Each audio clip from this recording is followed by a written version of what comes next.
मराठा आरक्षणाची लढाई दीर्घकालीन असेल असं मनोज जरांगे पाटील यांनी पुढारी न्यूजच्या ओपन फोरममध्ये सांगितलंय।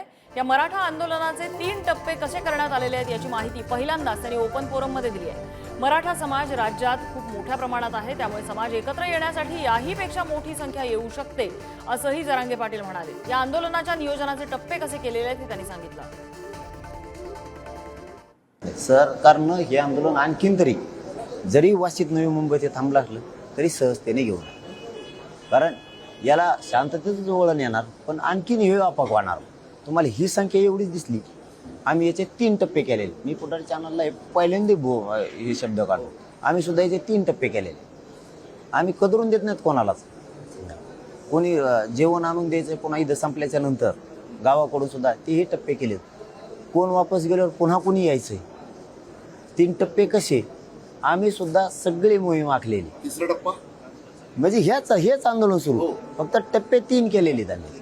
आंदोलन हेच टप्पे आता नाही, एकच टप्पा शेवटचा आरपारचं आंदोलन। पण माणसं तुम्हाला कमी दिसणार नाहीत, आणि वेळ पडली तर सगळे सुद्धा तुम्हाला मुंबईत दिसतील।